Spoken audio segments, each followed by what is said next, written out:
What does real-world success in business actually look like? Welcome to Bearcats Mean Business, the official podcast of the University of Cincinnati's Carl H. Lindner College of Business, where inspiring career stories, honest lessons, and fresh business perspectives from the people building impact in the real world come together. Tune in for inspiration, practical business insights, and forward-looking thought leadership on how ambition turns into action. And now, for today's episode. Kyla, so where are you from and what brought you to Lindner and UC? Yeah, I'm from Inglewood, Ohio, about 15 minutes away from Dayton. I was always looking to stay close to home, so UC was always a school that was kind of on my radar.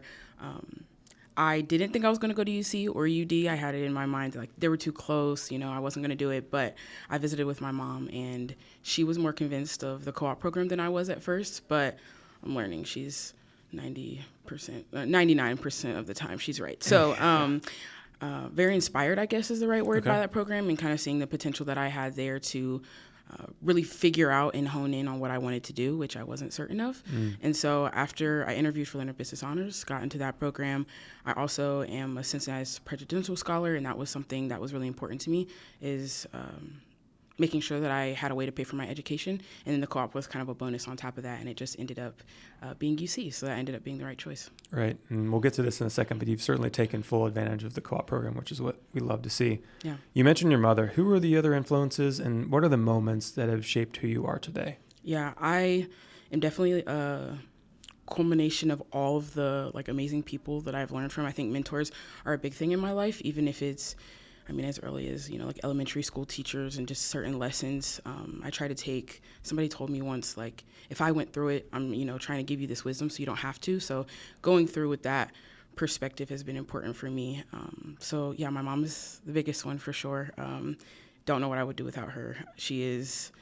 I am her mini-me in every sense of the word. But yeah, definitely learning from the lessons that she has had, or, the different mentors I've had in my life. So yeah, but I think to name a few, I know I had some middle school teachers, for instance.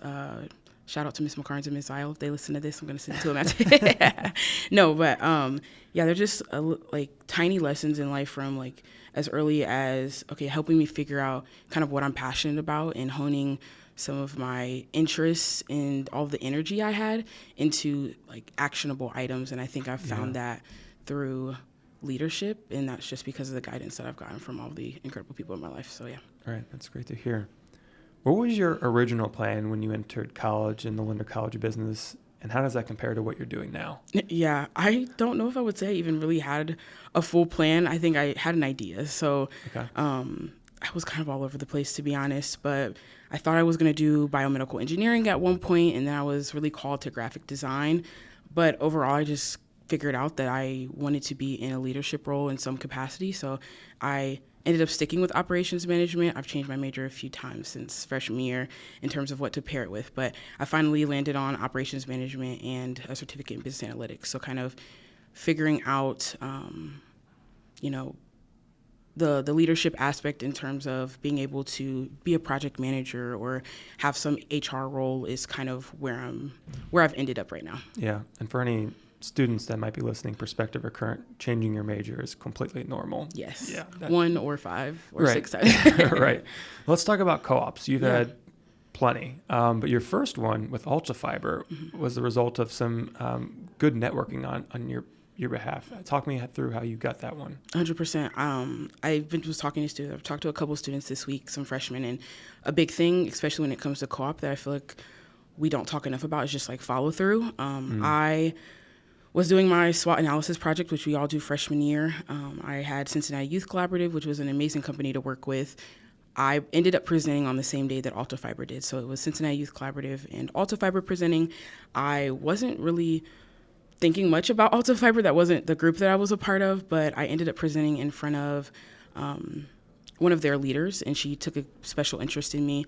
She's not at the company anymore, but at the time she asked my professor about me and just, if I was looking for any co-op opportunities. She ended up sending me her information. We met over winter break, and by that spring semester, I had had a co-op and was able to network with a few people from just her kind of taking a special interest in me, which was really great. Yeah. Aside from gaining the co-op, what else did you take away from that experience 100%. about being a professional?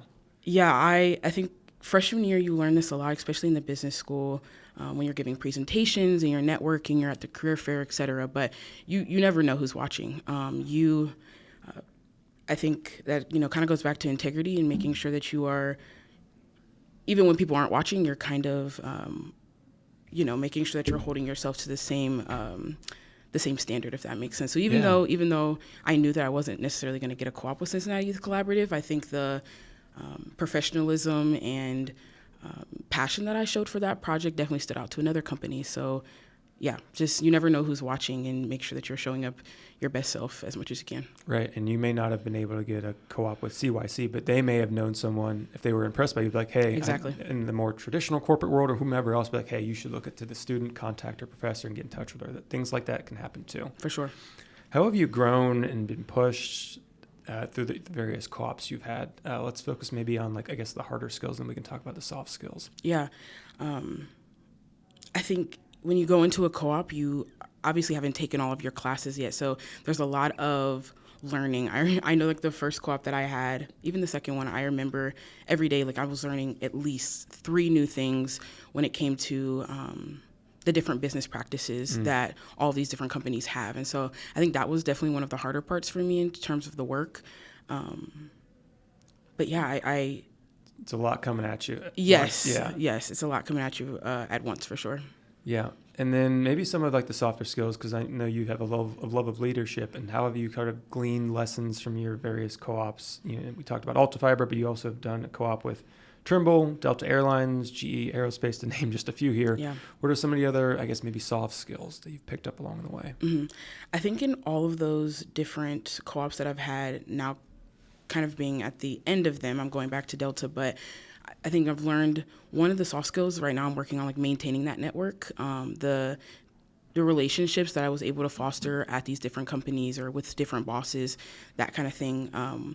Working now to make sure that I am not leveraging those. Well, yeah, leveraging those connections and maintaining them, kind of learning how to use that to my advantage right now, to make sure that I am keeping those in my back pocket, if that makes sense. Yeah, absolutely. Yeah. And when you've gone on these co-op learnings, you're, as we mentioned, taking in a lot. How has that translated or fit into your classroom learnings, your more traditional classroom learnings here at Lindner? Yeah, I just got done with my OM 4076 class, and I think being able to take, which I didn't know at the time, maybe necessarily everything that went into inventory or, working in a warehouse at Trimble or at GE, learning the things I'm learning in class, being able to kind of backtrack and apply them to what I saw or what I experienced at these companies has definitely helped my learning and just understanding of certain concepts. So that's been nice to have for sure in the classroom. Yeah, I'm sure on these co-ops too, you were put in some tough moments where you had to maybe show some that grit that we talk about here at Lindner. Yeah. How did you handle those moments of being outside your comfort zone and responding to those professionally? 100%. I think that's another reason I love co-op, is because it does put you in some of those maybe uncomfortable or just unfamiliar professional situations that you have to be able to navigate. So I think I've learned a lot, especially from my internship at GE, how to advocate for myself. If something isn't working or something doesn't feel that it's necessarily right for you, how do you advocate for yourself early enough? One, not waiting to ask for help. I think that's one of the things that I've definitely learned at these co-ops. Yeah. And how to, one, have proper documentation of the things that, maybe might be going on, or being able to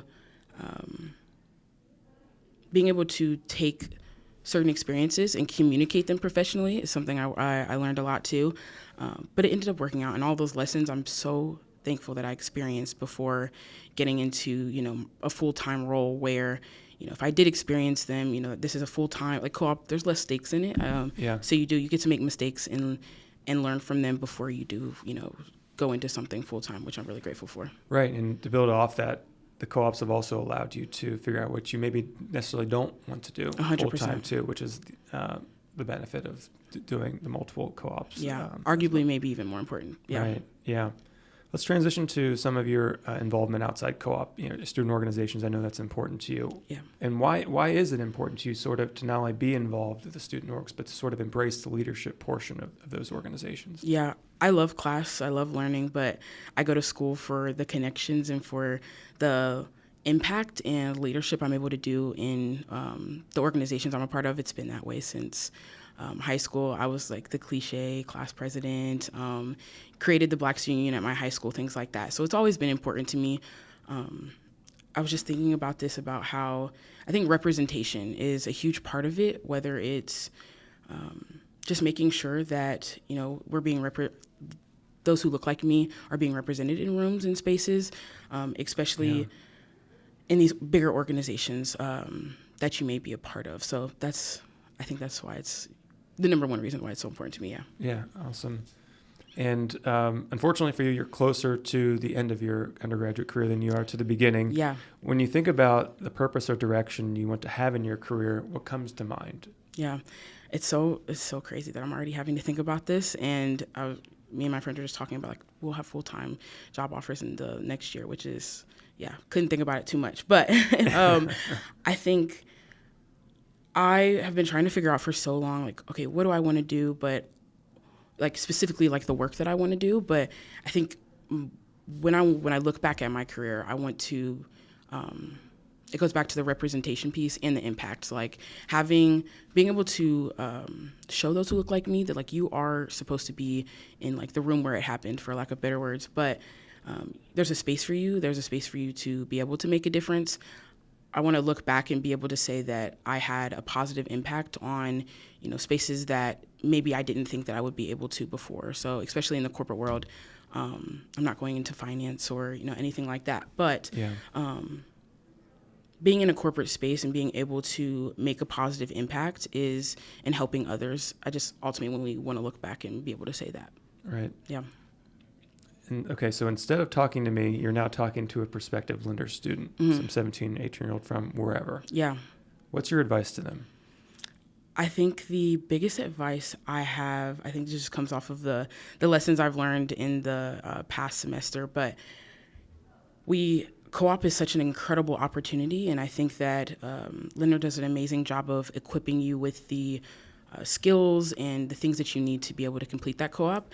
I think my advice to future students is to think about, a job is much more than just like the work that you're doing. Where are you working? Like, who are you working with? Thinking about those things.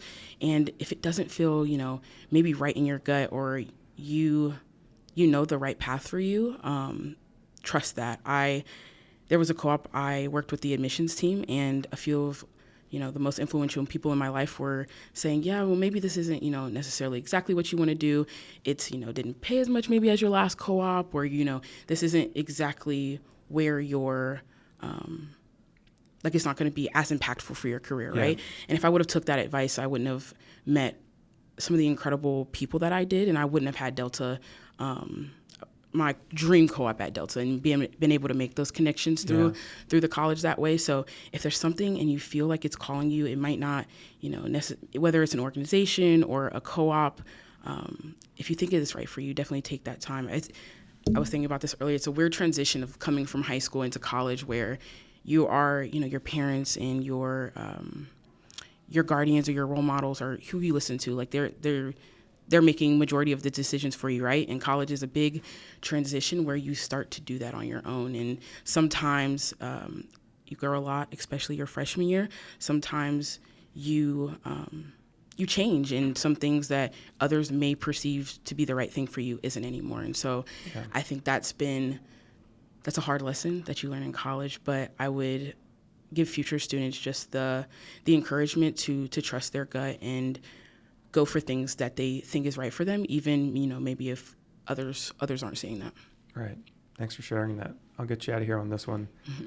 In 20 years, what do you think you'll remember the most about your time at Lindner?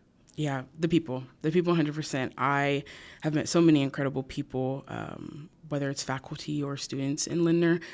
I never come in and don't see someone that, has a smiling face or has a question about, like, how I'm doing, or, what's kind of going on in my, personal, professional experience so far. So I think that's definitely the thing that I'm going to realize. And I've made some lifelong connections for sure that I hope that I still have in 20 years. But just the support that I've gotten at Lindner community-wise is something I'll always remember.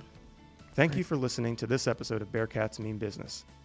If today's episode sparked a new idea, challenged your thinking, or helped you see your path a little more clearly, be sure to subscribe, leave a review, and share the episode with someone in your network.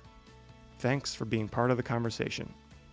And remember, real-world success begins here at Lindner.